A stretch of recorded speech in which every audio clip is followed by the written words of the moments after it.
Everyone, class 12th organic chemistry का second chapter alcohol, phenol and ether हम पढ़ा रहे हैं।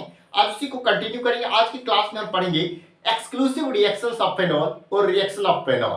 तो हम देखते हैं, बात करते हैं कि phenol, alcohol, phenol and ether हम 8 क्लास से पढ़ रहे हैं कंटिन्यू। ये उसका वीडियो लेक्चर नंबर 9 है और आज की क्लास में लोग बात करेंगे रिएक्शंस ऑफ फेनॉल। तो सबसे पहला जो रिएक्शन है वह इलेक्ट्रोफिलिक सब्स्टिट्यूशन रिएक्शन। बात करते हैं इसमें क्या है। तो देखिए, आपको पता होगा कि फेनॉल क्या शो करता है, रेजोनेंस शो करता है।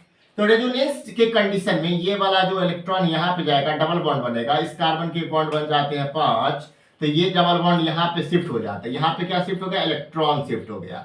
अब फिर इलेक्ट्रॉन यहाँ जाके डबल बॉन्ड बनाएगा, फिर ये इसके हो जाते हैं 5, फिर ये आगे शिफ्ट होगा। तो इस तरीके से हम देखते हैं कि बेंजीन रिंग की, यानी कि फेनॉल के जो है, फेनॉल है ये, मान के चलिए फेनॉल है, तो फेनॉल के पैरा और ऑर्थो पोजीशन, ये फेनॉल है, तो उसका जो 2 पोजीशन है ये ऑर्थो हो गया, और 4th पोजीशन है फेनॉल, पैरा पोजीशन। तो पैरा और ऑर्थो पोजीशन पर क्या है, इलेक्ट्रॉन जमा हो जाता है। ठीक है, इलेक्ट्रॉन पेयर।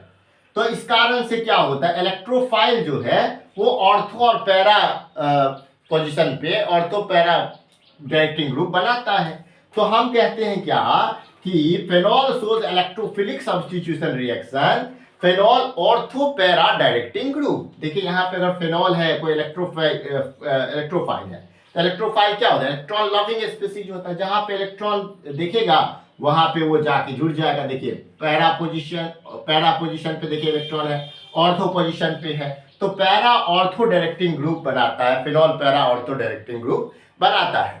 इसमें कई सारे टॉपिक है। पहला है हमारा नाइट रिएक्शन। क्या है हमारा पहला, नाइट रिएक्शन। तो हम अच्छे से इसको देखते हैं कि क्या है। तो अगर जब भी हम phenol reacts with dilute nitric acid, phenol का रिएक्शन जब भी हम करवाते हैं डाइल्यूट नाइट्रिक एसिड से, किससे, फेनॉल का रिएक्शन करवाते हैं हम डाइल्यूट नाइट्रिक एसिड के साथ। किसके साथ करवाते हैं, डाइल्यूट HNO3 के साथ करवाते हैं। तो मिक्सचर ऑफ प्रोडक्ट बनता है। एक तो बनता है हमारा पैरा नाइट्रोफेनॉल और दूसरा हमारा क्या बनता है, ऑर्थो नाइट्रोफेनॉल। पैरा नाइट्रोफेनॉल और दूसरा क्या बनता है हमारा, ऑर्थो नाइट्रोफेनॉल। ठीक है, तो पैरा पोजीशन पर क्या है, NO2 ग्रुप जुड़ा हुआ है, पैरा नाइट्रोफेनॉल। अब यहाँ पे देखेंगे क्या होगा, ऑर्थो पोजीशन ऑफ फेनॉल पे क्या हो जाएगा, NO2 ग्रुप जुड़ेगा। देखिए ऑर्थो पोजीशन पे क्या जुड़ा है, NO2 ग्रुप। तो पैरा नाइट्रोफेनॉल और ऑर्थो नाइट्रोफेनॉल बनता है। इसको हम लोग क्या कर सकते हैं, अलग कर सकते हैं। ठीक है, इसको हम लोग कर सकते हैं। तो क्या होगा, जब भी आपको पता होगा फेनॉल का रिएक्शन करवाते हैं डाइल्यूट नाइट्रिक एसिड के साथ, तो पैरा नाइट्रोफेनॉल और ऑर्थो नाइट्रोफेनॉल 2 प्रोडक्ट बनेगा। पैरा नाइट्रोफेनॉल जो होता है वो मेजर प्रोडक्ट होता है और ऑर्थो नाइट्रोफेनॉल जो होता है वो क्या होता है, माइनर प्रोडक्ट होता है। क्या होता है, मेजर और माइनर। ये बात को आप पहले सबसे पहले समझिए। वहीं पे क्या, अगर हम कंसंट्रेटेड नाइट्रिक एसिड लगाएंगे तो भी क्या यही बनेगा, नहीं, ये नहीं बनेगा। जब भी हम फेनॉल का रिएक्शन कंसंट्रेटेड नाइट्रिक एसिड के साथ करते हैं तो प्रोडक्ट ऑर्थो पैरा नहीं बल्कि क्या बन जाता है, ऑर्थो और पैरा। हर एक जगह पे क्या जुड़ जाता है, NO2 ग्रुप जुड़ जाता है और क्या बनाता है, 2,4,6 नाइट्रोफेनॉल, जिसको हम लोग पिक्रिक एसिड भी बोलते हैं। बहुत इंपॉर्टेंट है पिक्रिक एसिड। तो सबसे पहले आप इतना नोट कीजिए, फिर और डिस्कस करेंगे इस टॉपिक का। और जितने भी रिएक्शन शो करते हैं फेनॉल, जैसे कोलवे रिएक्शन, राइमर टाइमन रिएक्शन, और भी जो इंपॉर्टेंट है reaction with zinc dust, oxidation, सब प्रयास करेंगे आज की क्लास में हम पढ़ाने का। तो सबसे पहले आप इसको कॉपी में नोट कीजिए और अंत तक बने रहिए। बहुत ही इंपॉर्टेंट वीडियो लेक्चर है क्लास 12th के केमिस्ट्री, ऑर्गेनिक केमिस्ट्री के पॉइंट ऑफ व्यू से। अच्छे से नोट कर लीजिए पहले। अब हम बात करते हैं इसमें, यहां तक तो आपको पता होगा, यहां तक आप नोट भी कर लिए होंगे। तो आपको पता होगा कि देखिए फेनॉल है ना, फेनॉल का जब हम रिएक्शन करते हैं डाइल्यूट नाइट्रिक एसिड के साथ तो मिक्सचर ऑफ प्रोडक्ट हमें ऑब्टेंड होता है। यहां तक आपको पता है 2 प्रोडक्ट हमें मिल गया। एक तो मिल गया पैरा नाइट्रोफेनॉल और दूसरा मिल गया ऑर्थो नाइट्रोफेनॉल। पैरा नाइट्रोफेनॉल जो हो गया वो मेजर प्रोडक्ट होता है, ऑर्थो नाइट्रोफेनॉल जो होता है वो माइनर प्रोडक्ट होता है।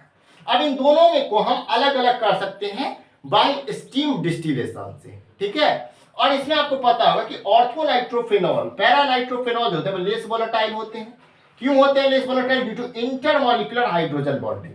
ये अलग अलग, मतलब एक मॉलिक्यूल, एक ये है मतलब ऑर्थो नाइट्रोफेनॉल, ये दूसरे ऑर्थो नाइट्रोफेनॉल के साथ क्या बनाते हैं, हाइड्रोजन बॉन्डिंग बनाते हैं। इस कारण से ये क्या होते हैं, इंटरमॉलिक्यूलर हाइड्रोजन बॉन्डिंग, इस कारण से ये लेस वोलेटाइल होते हैं। और वहीं पे अगर हम बात करें ऑर्थोनाइट्रोफिनॉल की, तो वो इंट्रामॉलिक्यूलर हाइड्रोजन बॉन्डिंग बनाता है और इसके कारण ये क्या होता है, स्टीम वोलेटाइल। और इन दोनों को हम लोग अलग अलग करते हैं स्टीम डिस्टिलेशन से, वहीं पे लिखे ही होंगे, उसी के नीचे में यहाँ पे लिख लीजिएगा, ये स्टीम वोलेटाइल होता है, इन दोनों को अलग अलग करते हैं स्टीम डिस्टिलेशन से। ये स्टीम वोलेटाइल होता है, ये लेस वोलेटाइल होता है। लेस वोलेटाइल क्यों होता है, क्योंकि इंटरमॉलिक्यूलर हाइड्रोजन बॉन्डिंग बनाता है। और ये क्या होता है, स्टीम वोलेटाइल होता है क्योंकि इंट्रामॉलिक्यूलर हाइड्रोजन बॉन्डिंग बनाता है। इसको पहले आप उसी जगह पे नीचे में नोट डाउन कीजिएगा। अब इंट्रामॉलिक्यूलर इंटरमॉलिक्यूलर क्यों, देखिए ये क्या, ऑर्थोनाइट्रोफिनॉल, ठीक है। यहाँ पे अगर हम बात करें फिनॉल है तो ये सेकंड पोजीशन पे NO2 लगा है, क्या ऑर्थोनाइट्रोफिनॉल। देखिएगा यहाँ पे एक ही मॉलिक्यूल्स में क्या बन रहा है, ये H बॉन्डिंग बन रहा है। क्या बन रहा है, H बॉन्ड बन रहा है, हाइड्रोजन बॉन्ड बन रहा है। हाइड्रोजन बॉन्ड तो आपको पता ही है ना किसके साथ बनता है, फोन के साथ, क्लोरीन, ऑक्सीजन या नाइट्रोजन, किसी के साथ भी जो ज्यादा नेगेटिव ग्रुप हो। तो यहाँ पे आपको पता है ऑक्सीजन और हाइड्रोजन ज्यादा इलेक्ट्रोनेगेटिव कौन होगा, तो ऑक्सीजन होगा, जाहिर सी बात है।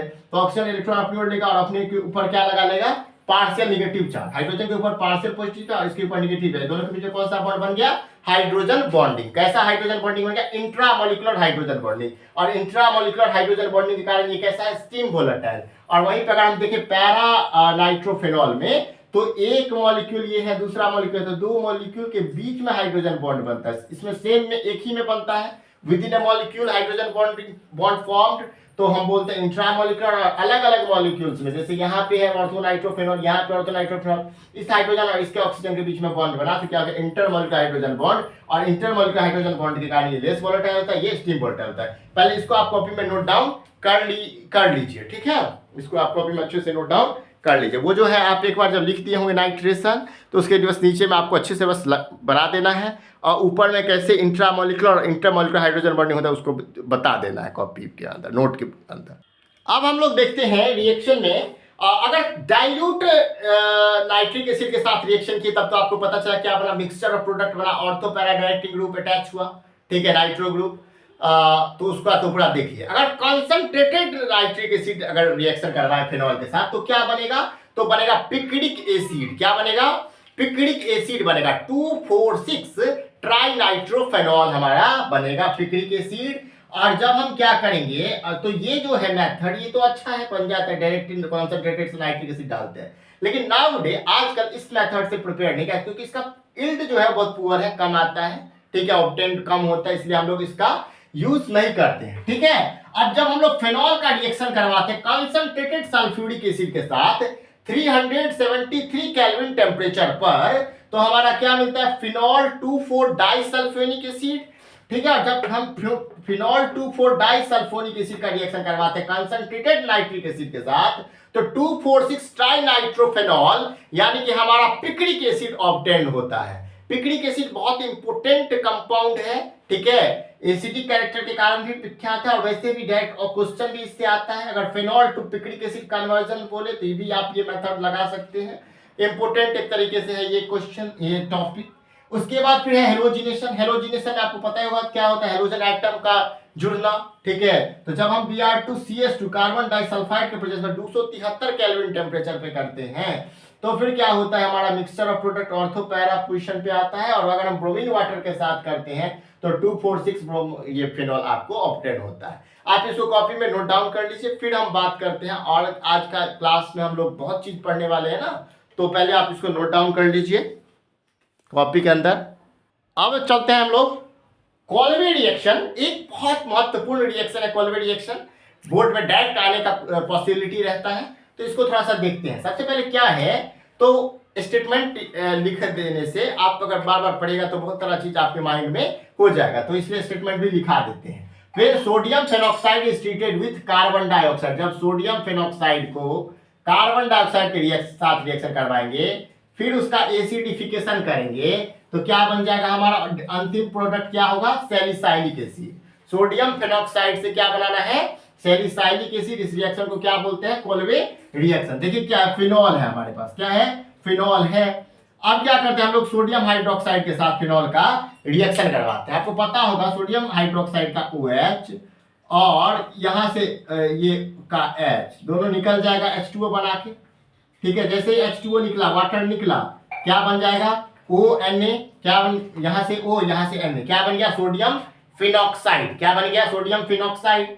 जैसे ही हम सोडियम फिनॉक्साइड का रिएक्शन करवाएंगे कार्बन डाइऑक्साइड के साथ, आपको तो पता होगा कि ये जो ऑक्सीजन है वो क्या है, ऑक्सीजन है more electronegative as compare to carbon, तो इलेक्ट्रॉन अपनी ओर खींचेगा तो हाइड्रोजन के ऊपर आएगा प्लस चार्ज। और आपको अभी रेजोनेंस जो देखे थे इलेक्ट्रोफिल, पता है कि ऑर्थो पोजिशन ऑफ इंजीनियरिंग पे क्या होता है, इलेक्ट्रॉन डेंसिटी, इलेक्ट्रॉन होता है रेजोनेंस में, तो यहाँ पे जाके ये जुड़ जाएगा और इसका हाइड्रोजन जो है, यहाँ जो हाइड्रोजन यहाँ तो होगा ना C6, तो यहाँ का जो हाइड्रोजन है वो ऊपर चला जाएगा। तो देखिए ये हाइड्रोजन ऊपर चल गया OH, और देखिए CO2 इसमें जुड़ गया यहाँ पे ऑर्थो पोजिशन पे, और Na ऊपर वाला यहाँ शिफ्ट हो गया, तो COOONA यानी कि इसका नाम क्या होगा सोडियम सेलिसाइलेट, सोडियम सेलिसाइलेट यहाँ पे बन गया। अब जब सोडियम सेलिसाइलेट का एसिडिफिकेशन करेंगे, अभी बोले है ना फॉलोड बाय एसिडिफिकेशन, जैसे ही HCl के साथ इसका रिएक्शन करवाएंगे तो यहाँ से Cl और यहाँ से Na क्या हो जाता है, निकल जाता है NaCl, और जैसे ही NaCl निकला वो यहाँ पे हम लिखो देते हैं NaCl बाहर चला जाता है,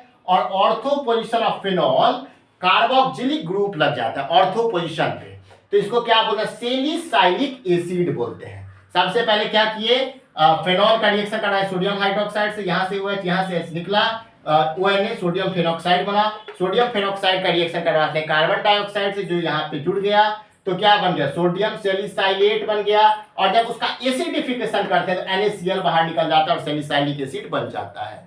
तो अगर आपको मतलब यहाँ पे कोल्वेज रिएक्शन में ध्यान ये रखना है कि प्रोडक्ट वो बनेगा फेनॉल के ऑर्थो पोजिशन पर कार्बोक्सिलिक ग्रुप जुड़ा होगा, सेलिसाइलिक एसिड बनता है। अगर हम शॉर्ट में अगर इसको हम देखना चाहें याद करने के पॉइंट ऑफ व्यू से, एग्जाम में लिखने के पॉइंट ऑफ व्यू से, समय का महत्व लिखने के लिए, तो डायरेक्ट फेनॉल का रिएक्शन करवाइए सोडियम हाइड्रोक्साइड से, बन जाएगा सोडियम फिनॉक्साइड, फिर CO2 का रिएक्शन करवाइए, फिर एसिडिफिकेशन डायरेक्ट मिल जाएगा क्या सेलिसाइलिक एसिड। पूरा कॉपी में अच्छे से नोट कर लीजिए, एग्जामिनेशन पर्पस लिख सकते हैं या शॉर्ट लिख सकते हैं, इसी का सेम रिएक्शन है, इसको शॉर्ट में लिखा है, जल्दी से इसको नोट कीजिए, विद स्टेटमेंट लिखिएगा क्योंकि ये क्वेश्चन डायरेक्ट भी आता है और पूरा अच्छे से सीख ही लिए होंगे। पहले इसको अच्छे से नोट कर लीजिए, ये कौन सा रिएक्शन था, कॉल्वे रिएक्शन। अब हम बात करेंगे राइमर-टाइमन रिएक्शन। अब हम लोग देखते हैं राइमर-टाइमन रिएक्शन। अब ये क्या है राइमर-टाइमन रिएक्शन, तो देखिए इसमें क्या होता है, when phenol is treated with chloroform in the presence of sodium hydroxide, then CHO group introduced at ortho position of benzene ring, this reaction is known as Reimer-Tiemann reaction। यानी कि क्या करता है फेनॉल से सेलिसाइल एल्डिहाइड बनाने का जो है वो रिएक्शन है,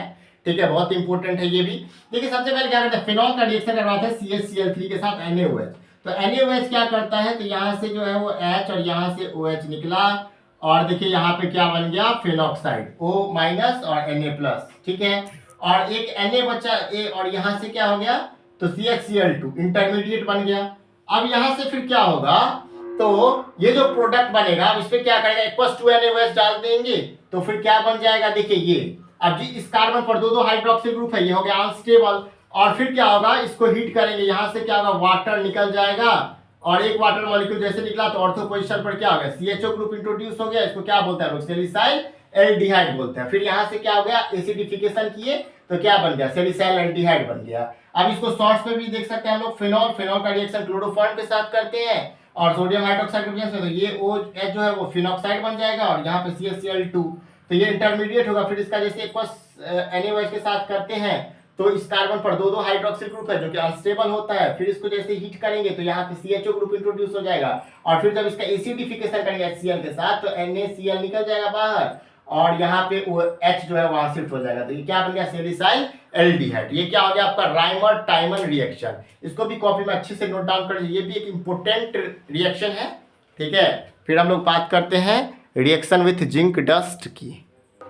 अब देखते हैं रिएक्शन विथ फेनॉल में फोर्थ जो टॉपिक है हमारा वो देखते हैं। फोर्थ टॉपिक है हमारा reaction width of phenol with zinc dust. जब हम रिएक्शन करते हैं फेनॉल का जिंक डस्ट के साथ और हीट करते हैं, when phenol is heated with zinc dust then benzene is formed। जैसे ही हम फेनॉल का रिएक्शन करवाते हैं जिंक डस्ट के साथ और उसको हीट कर देते हैं तो क्या बन जाता है, फिर से बेंजीन बन जाता है। तो फेनॉल से बेंजीन बनाने का एकमात्र तरीका है और बेस्ट तरीका है phenol reacts with zinc dust के साथ, तो ये हो जाता है, ठीक है। उसके बाद दूसरा पांचवा है ऑक्सीडेशन। जैसे फेनॉल का ऑक्सीडेशन करते हैं Na2Cr2O7 H2SO4 के साथ तो बेंजोक्विनोन बनता है और यहाँ से वाटर निकल जाता है। अगर और इसको आप अच्छे से नोट डाउन कर लीजिए। अगर ये वीडियो लेक्चर आपको अच्छा लगा, वीडियो को लाइक करें, हमारे चैनल को सब्सक्राइब करें, बेल आइकन को प्रेस करें, जिससे हर एक वीडियो का नोटिफिकेशन आप तक पहुंचे। पूरा क्लास 12 केमिस्ट्री पढ़ाया जाएगा, एकदम एनसीईआरटी के अकॉर्डिंग है। अगर कोई और भी चीज की तैयारी कर रहे हैं जो एनसीईआरटी से तो इसको पढ़ सकते हैं। सबसे पहले हम इसको नोट डाउन कर लीजिए और thanks for watching this video.